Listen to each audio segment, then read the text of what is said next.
Hello and welcome. Today's session is brought to you by YP Edge Young Professionals Network. YP Edge is a program with the York County Regional Chamber, and we're coming to you live from today's One Button Studio. My name is JP McFadden, and I'm a branch manager and assistant vice president with Arthur State Bank here in Rock Hill. But today, I'm joining you as a member of the Chamber's Young Professionals Advisory Board. In the season of giving, many of us contribute to various causes that make a difference across our country or even globally. Today, we want to talk to you about the benefits of giving right here in the community through workplace giving. We've connected with experts in the United Way of York County, and we have a very important and informative, impactful program for you today. So let's go ahead and welcome our guests. We have with us Brett Lindahl, who is the Director of Resource Development, and Summersby Oakey, who is the Director of Collective Impact, and they both will be presenting to us today. We will also hear from Patrick White of Comporium, and he will talk about personally why he gives back and how Comporium is so involved with philanthropy across York County. If you have any questions during the presentation, please go ahead and submit those in the chat box, and we'll be able to get to those later. So thank you for joining us today, and we are going to talk about why it's so important for businesses in the community to be involved in philanthropy. And I'm excited to hear from our team at United Way and about the work they're doing to help the most vulnerable here in our community. Now more than ever, it is very critical work. And with that, I pass it on to Summersby to get us started.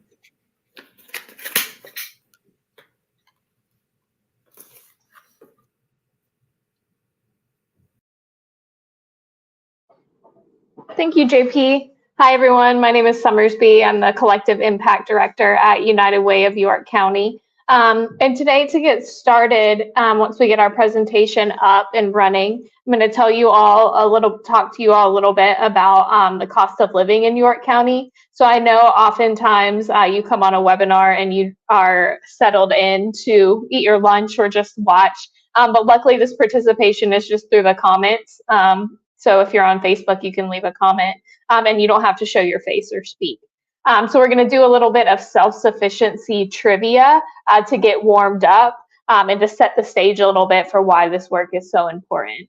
So the first question that I have for you all is to give a guess about what you think the cost of rent for a 2-bedroom apartment is in York County, South Carolina. So you can put your answer into the comment section on Facebook.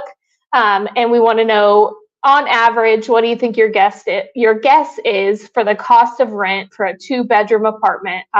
This is on average for the whole county. So we know that, Fort Miller, TKK may be higher than the western part of the county, but on average, what would be the cost?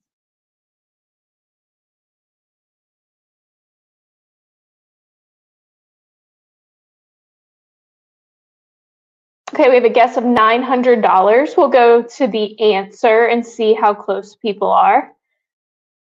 So $991, we weren't too far off. So the average cost for a 2-bedroom apartment is going to be $991. That's for to rent an apartment. All right, the next question. What is the cost of childcare for one preschooler and one school-age child? And once again, this is on average in York County. What do you think is the cost of childcare for one preschooler and one school-age child? You can put your guess into the comment box.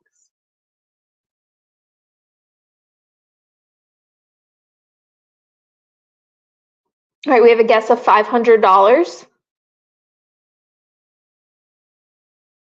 All right, let's go to the answers and see if folks are close. We have a guess of $750. That would be nice. 500 would be nice. 750 would be nice. But on average, the cost is going to be about $1,051. If you remember back to the cost of rent, this is going to be higher cost for childcare than it is for housing. So what is the monthly budget for food for this one adult, one preschooler, and one school-age child? When we're talking about the cost for food, we're talking about going to the grocery store and getting ingredients for home-cooked meals only. The cost of monthly budget for food. $6,947. Someone's not playing the Price is Right rules, right? You try not to go over. All right, let's see what the answer is. $2,000 is a guess. So I think on average, it's around $574. This accounts for no takeout, no pizza, no ice cream, but just home cooked meals.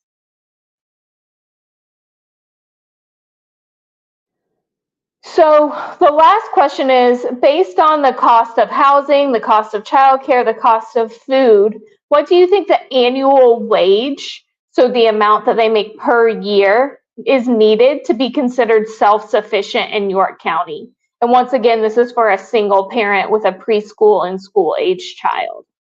We have a guess of $40,000. This is an annual wage to make ends meet. 35,000, 50,000. All right, let's see. So 50,000 was pretty close. So the annual wage would be $50,746, and that would be an hourly wage of $24.03. So the reason that we go over this and present to you the annual wage is to sort of set the stage for you of what poverty looks like in York County. So there is a federal poverty line that is about $24,000 per year for the same family.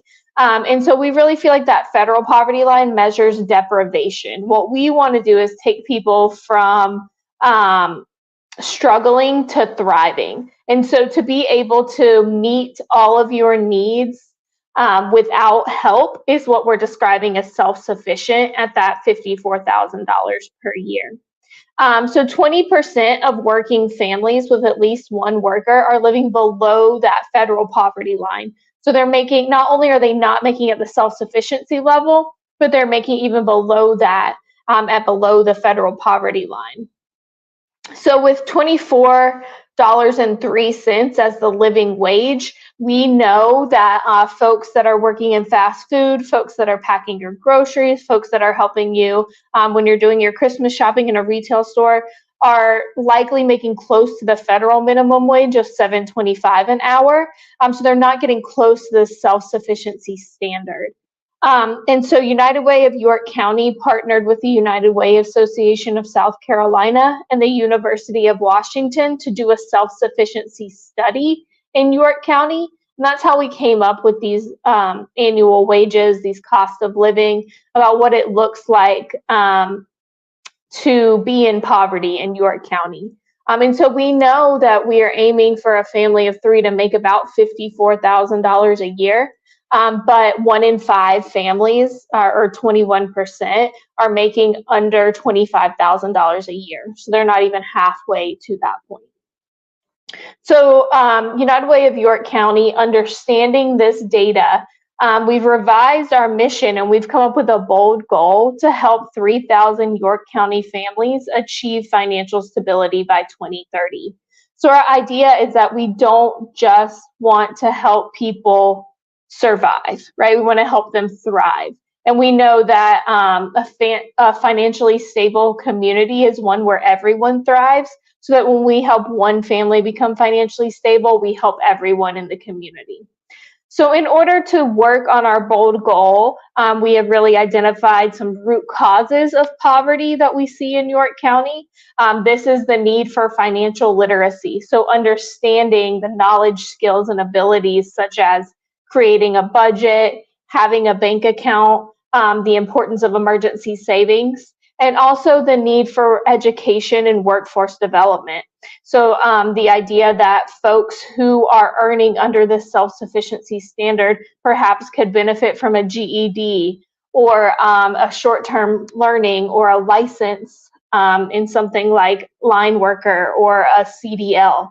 So focusing on that financial literacy and workforce development as our root causes, while also supporting families along the path to financial stability by understanding that housing, childcare, caring for dependents are a large part of families' budgets.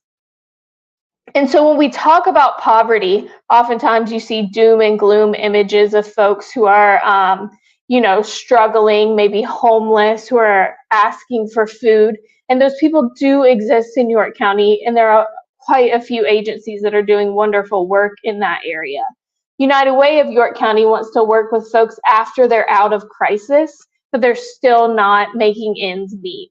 And so when we talk about poverty and we talk about why philanthropy is important, it's because you look it in the face every day that the folks that are in poverty are the folks that are helping you when you are shopping or pumping your gas or getting your groceries. And so when we talk about philanthropy and we talk about giving back, it's giving back to those folks who are working hard, who are trying to make ends meet, but there's some sort of barrier to success. So if you want to learn more about what we're doing with financial stability and more about our impact initiatives, you can visit our website, and you can see the list of programs that we fund, our internal programs, our goals and metrics, and what we plan to do as we move forward to 2030. And so for the next portion of this presentation, I want to hand it over to Brett Lindahl to talk a little bit more about why philanthropy is so important and how you can get involved in York County. Well, thank you, Summersby. So we know that to meet our bold goal to help 3,000 York County families achieve financial stability by 2030, it's going to take the whole community, and that's where you come in, the business community. Nonprofits cannot do their work without people advocating, volunteering, or donating. At United Way, we're lucky to have great support throughout the business community. Before we jump into how the community can join in on our bold goal, we have a couple of polling questions for our audience. Summersby shared what it takes for a family to be financially stable, and we want you to think back to your first job after school and what did you earn. So if you can type your answer into the Facebook comments, what did you learn or earn your first year out of school? Was it A, under $25,000, B, $25,000 to $35,000, C, $35,000 to $45,000, D, $45,000 to $55,000, or E, more than $55,000? If you please share your comment in the Facebook. So we're seeing a lot of the A's and B's there in the lower end of the spectrum. So you can certainly understand as a single parent trying to support a family in that $25,000 to $35,000 range, what a struggle that could be. And if you put yourself in the shoes of those that we're looking to help, it can definitely be a struggle. All right. Polling question number 2, does your workplace host a United Way giving campaign? And again, just type that into the Facebook, yes or no. We like to see yeses, so thank you all for joining us. All right, perfect. We'll go ahead and move on to poll question number 3. Which method are you most likely to use to donate to a nonprofit? Is it through your workplace campaign? Is it through an organization's website, the Facebook fundraiser, a mobile app or a text to give, or other? So A for workplace campaign, B for the organization's website, C for a Facebook fundraiser, D for mobile text to give, or E if you have another way that you prefer.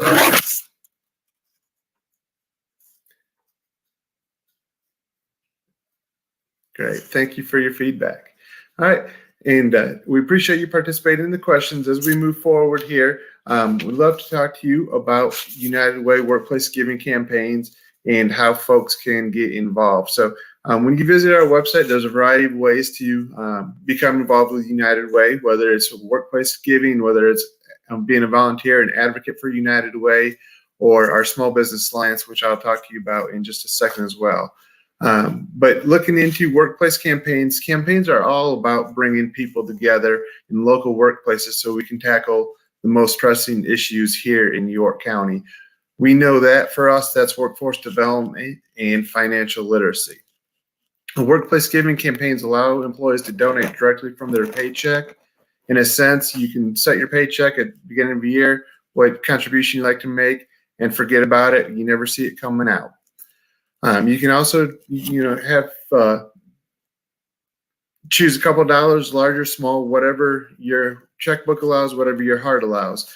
In addition to workplace giving and the campaigns through payroll deduction, a lot of our organizations will do special events. There's opportunity for organizations to give one time or whether it be a one-time contribution. A lot of these special events are morale builders. It may be a jeans day, or we have one organization that's putting together a master class now, and they're debating, do they do a cooking class with Gordon Ramsay or a communications class with Robin Roberts? So there's a lot of fun, special ways to get involved once you do decide to organize your workplace campaign.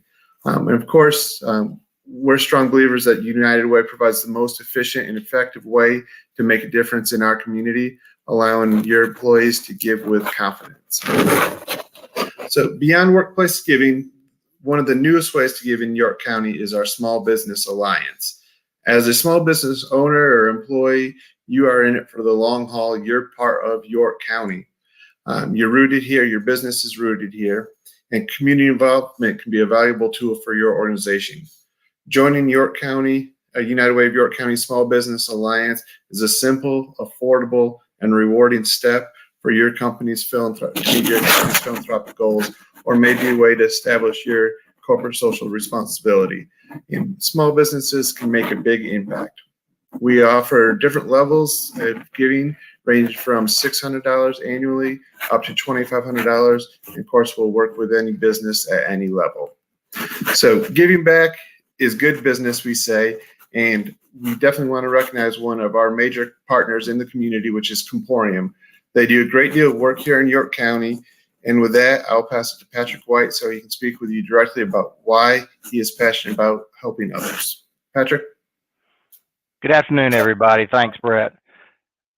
I've been with Comporium for a little over 10 years, and one of the reasons that I like working for Comporium is because of the philanthropic work that they do and we do in the community. Each year, Comporium donates over $400,000 directly to local nonprofits to do that work. We also, besides monetary gifts, we do a lot of in-kind donations, surplus of vehicles and goods, and then we also have the Comporium Pioneers, which is made up of volunteers from our company that volunteer in the community as a group to do good works and raise a little bit of money in the community. We work with a lot of other charities to do that work, and by doing that, we yield greater benefits through the generosity of our employees.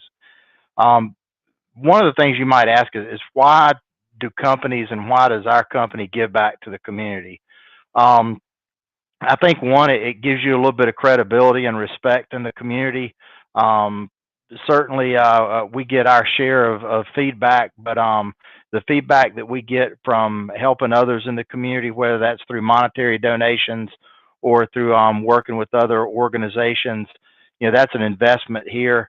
I personally think that we ought to be involved in our communities. If you live and work in a community and you draw a salary out of the community, then we ought to be willing as business leaders and business owners to give back to the community that supports our business.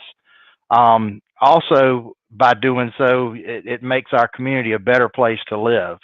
When COVID hit, Comporium worked with all the local school districts in our service area, and we identified over 2,000 families that could not afford internet service. And with all of the children and students working from home, it was important that they have internet service so that they could do their virtual schoolwork. So we provided that free of charge to those families for the rest of that school year. You know, the other thing is I think you'll find that your employees, they respect leaders who do good. Whether you as a leader in your business or others in your company, if they're doing the right thing, they're supporting other charities and other folks in the community, then I think you'll find that the folks that work for you will respect your actions. And then fourth, just the connections and networking.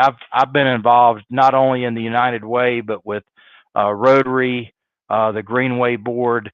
And I think when you start networking with groups that give back to the community, you're going to find that there's a lot of folks that share some of the same beliefs that you do. And, you know, some of that is just being able to work with other business professionals and develop those relationships that, you know, today you might be working on a project in the community. You might be, you know, serving folks that are homeless a meal, but then a month from now, because of one of those contacts, you might be working on something else that could benefit your business. I guess the next thing to talk about is, I think I'm on the next slide. Sorry. One of the reasons, and I'll talk a little bit about giving back. I've been a donor for United Way for a long time, and I'll be honest. Initially, it was just out of pure laziness. You've always got folks that are either knocking on your door or sending you stuff in the mail, looking for donations. And while all of them are good causes, or most all of them are good causes, I always just wanted to be a little extra careful in making sure that if I was donating money to a charity, that it was going to a good place. And that's kind of why I went with United Way, I guess, over 20 years now, because what they've always done is gone out. All of the money that I give to the United Way stays in York County. It's for local groups to do the work here at home. They obviously go through, any of the groups that are receiving grants from the United Way. There's a lot of due diligence to make sure that from a record keeping and financial standpoint, that money is going to where it's intended. So that's kind of how I started. And then over time, as we've gone to focusing on our bold goal of helping the 3,000 families become financially stable by 2030, that's certainly something that me and my family, or my family and I, that we can get behind. But personally, donating, I think it promotes happiness. I don't know of anybody that's ever spent a day working for Habitat, ever spent a day volunteering to work with another group, or stroking a check, whether it's once a year or you've got it payroll deducted, that giving, whether it's time or your treasure, makes you feel good. That's just a good feeling that you should get when you're helping others. I think by you giving, it encourages others to give. As business leaders, I think we're supposed to set an example, whether it's your coworkers, your counterparts, your friends, or your family. But by you giving, you're encouraging others to do the same thing. One of the other benefits, and obviously I'm not a tax professional, so I can't advise you on how to do your taxes next year, but in most cases, donating to a qualified 501c3 qualifies you as for some type of tax deduction, depending on all your other economic circumstances. It'll qualify you for 2020. You've got about, 16 days to do that, so that it can qualify you to help you in 2020 for 2021. Also, I think there's gratitude when you give.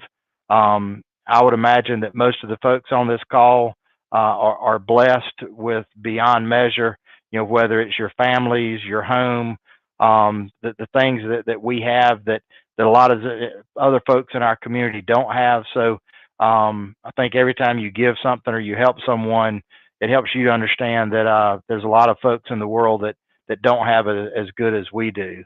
And hopefully the goal that we've got is trying to encourage others to get on that path to where they're not financially dependent and they're able to do some of that on their own. And then the last thing is just helping nonprofits. I'm not sure how many nonprofits there are in York County. I'm sure that number's in the hundreds. Everybody is in it to help folks, and by giving, you're certainly helping them. If you're working a 60, 70-hour week trying to make your business stay afloat during the pandemic, that donation, you're allowing someone else to do good work when you can't do it for them. So I think that's probably one of the biggest things is helping other nonprofits do their thing. So with that, I think we're going to turn it back over to Brett and Summersby, and if there's any questions, we can take those at this time. Great. Thank you, Patrick. And JP, do we have any questions there for us?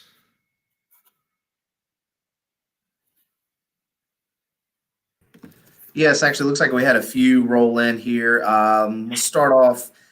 How many companies run a United Way workplace campaign here in York County? Great question. Thank you. In all, we have about 200 campaigns that support United Way of York County. About 75 of those are headquartered here in the county. So either larger business that base their campaign out of York County, or small businesses that support us on the local level. Cool. Thank you. Let's see here. My company is in Charlotte, but I live in York County. How can I give to United Way of York County through my workplace campaign? Well, each United Way is independently operated, but we work hand in hand with each other. So just as we allow organizations or employees that may work in York County but reside elsewhere to give back to their home United Way, your employer in Charlotte would do the same. So just work with your employer, let them know that you'd like your gift to go to United Way of York County, and through the employer, they'll work with their United Way, and we'll make sure those funds arrive here in York County for them to be used. Great. Thank you. Thank you. Okay. A couple more here. Let's see. How has COVID, I think this is a general question nowadays for everybody. How has COVID-19 affected your work here in York County or overall? Yeah, so COVID in 2020 has certainly presented difficulties for us, and it's been a very strange year. We didn't have a chance to talk about 211 quite yet, but 211 is a free referral and resource hotline that anybody, just like you dial 911, you can dial 211 to get doctor's appointment referrals, find out what's available for assistance with perhaps a utility bill or a medical bill. It's just a great resource that anybody can call for just about any reason. It's free, it's 24/7. And about the peak of what we thought was the peak of the pandemic in May, 211 was experiencing about a 400% increase in call volume. So that told us that we were right on the right path, certainly going down the road of workforce development and financial stability. We knew the need was there here in York County to find work for people and teach folks about financial literacy. But unfortunately, the pandemic has just amplified what that is and the audience that we're here to support. So COVID has certainly been a challenge for everybody. But unfortunately, it's just highlighted the work that we're doing and puts a greater need on the support that we need from the business community to be able to address our residents' needs. Great. Thank you. All right, let's see here. Is there a minimum contribution to make a difference with United Way? No, absolutely not. As I mentioned, special events before, we'll have folks that give $5 one time. Folks that do payroll deduction will do $1 for their 26 pay periods. Summersby talked a little bit before about helping folks get their GEDs or certificates. Some of those can be very affordable, but that doesn't mean that they're affordable to the individual that's looking to improve their education or their work standing. So $5 at a time can certainly pay for some of those classes. It helps us out quite a bit with the work that we do. And if we have 100 people at $5, that goes a long way. If we have 1,000 people at $5, that goes that much further. Great, absolutely. Thank you. Let's see. Going into our last question here. Here's another one for Patrick. What kind of incentives do you offer your younger employees to encourage them to participate in your workplace campaign? Well, one thing that we've recently started is we offer 8 hours of PTO for those that volunteer in qualified programs. When we do our workplace campaign, different work groups have different competitions. Not anything huge, but just the fact that, and one of the things I would talk about, kind of back to Brett's, is we focus on the act of giving, not the amount of the giving. So if someone gives $1 per week, they're qualified as a participant, just like the person that might give 10, 100 times that much, because we feel like being involved is what's important. at any level. So those two things are probably the biggest benefit. Great, great. Thank you very much. Let's see here. Any more questions coming through here? I believe one of our last ones, or it might be the last one that we have coming up, is finally, how can one support United Way? Yeah, as I mentioned before, whether it's a workplace campaign or the Small Business Alliance, but really there's three ways that we go about that, and it's donate any amount, anytime. As an individual, certainly the opportunity to host a workplace campaign is greatly appreciated, and we'd love to have a conversation with anybody that's watching us today that may not be hosting a workplace campaign. And I'm absolutely looking for folks to advocate first, whether it's through volunteering or just spreading the word. The bold goal is a community goal, and we strongly believe for York County to be a better place for everyone to thrive. It's a community goal that we need everybody's help with. So donate, ask your workplace about hosting a campaign, and please do advocate, whether it's for United Way or a cause that's dear to you, but to make York County a better place. Great. Brett, thank you very much. And thank you, everybody, for joining in today. And thank you for all your great information. I know United Way is something very important here in York County and across the country, and making an impact every single day. And I think this information has been very helpful and very informative, and look forward to being able to participate more with United Way in the future. Again, everyone, thank you for joining, and until next time, thank you.